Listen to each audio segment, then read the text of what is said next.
Hi blog buddies! I hope you're doing well. So today I thought I would share a personal and kind of cute story with you, and that is my coming out of the closet story. But before I do that, I have a little preface, and that preface is that I think that I'm pretty sure that this is the case for most people. Coming out of the closet is not just like, you don't just do it once. You come out in stages, you come out to your family, you come out to your friends, and then throughout life, especially in a society that's as heterosexist as ours, you continue to come out. People, friends of friends, whatever, they'll ask you if you have a girlfriend. In the grocery store, you're with your boyfriend and people ask if it's your brother. I mean, you're coming out all the time to different people. So it never really ends, I don't think, for most people. And as is the case with myself. But today we're going to talk about when I came out to my family, because, and yes, I've lived a relatively easy life. It was at that point the hardest thing that I had done as a 17-year-old. And I had come out to my friends a lot earlier than that, which was nice. So I had this little support network of people that were close to me in case the shit really hit the fan with my family. And it kind of did, but not as bad as it does for a lot of people. Chipotle is rubbing her face on the floor right now. Have a little look-see. Alright, so believe it or not, we're actually in the house that where the coming out happened. So I think we should go straight to the horse's mouth, and I'll bring you live on location to the place where it went down. Have a look. So on this very couch, 7 years ago, this is where it happened. This is the place, folks. We're going to do a little reenactment. We're going to pretend that Chipotle is my mom. And though she was sitting upright, Chipotle's joints don't really allow her to get into that position. So here I was, on my back, much as I am right now, and my mom was reading her book. So here you go, Chipotle. Read your book. And she said to me, she had her hand like over my chest, and she said, "Oh my goodness, all the dogs are getting in on the fun." She said, "My goodness, your heart is beating really fast. Do you have something that you want to tell me?" And so I grabbed Oliver, and I said, "Yeah, I do have something that I want to tell you." And, "Oh, are you comfortable?" "Okay."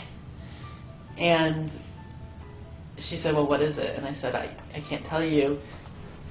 We have to play 20 questions. Yes, I did 20 questions. So, Oliver, you good boy. So she said, she went through all the normal things, and she was like, "Did you steal something? Did you look at something that you shouldn't have looked at?" Meaning, did I look at porn? Of course, I was like, "No." And then finally she said, "Is there a girl that you like?" And I said, "No." And there was this long pause. And she said, "Is there a boy that you like?" And I said, "Kind of." And at which point she started crying. So I think it's kind of a normal experience for parents to start crying when you come out of the closet. And it's probably for a lot of reasons. My mom claims that it was because she didn't want me to have a hard life. And she knew that by being a gay man in this world that I would have, in many instances, the cards stacked against me, and people would bring their prejudices to the table, and I'd be discriminated against. And that's true. I also think she was really upset because she was thinking about herself and how other people would perceive her as a parent. I think she still has her own homophobia to deal with, internalized homophobia, and she, I think, at some level felt that because I was gay, she had made a mistake as a parent. And if people found out that she had a gay son, it would reflect badly on her. She won't admit that, but I think that was an issue. And so she was really upset. And then, you know, my mom's generation lived through really the AIDS crisis. And not that AIDS isn't an issue anymore today, because certainly it is. But it was very prominent for my mom growing up, and for her, being gay equated dying of AIDS. And you know, one of the first things she said was, "You're going to die of AIDS," and you know, that's what her experience has been.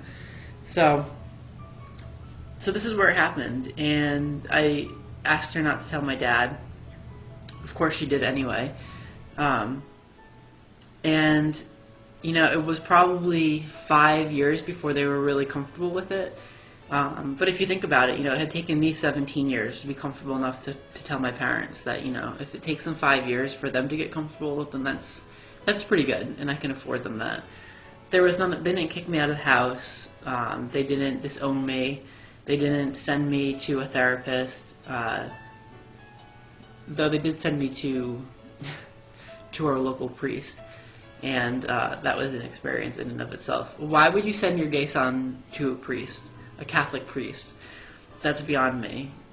That might have been one of those lapses in judgment that sometimes occur.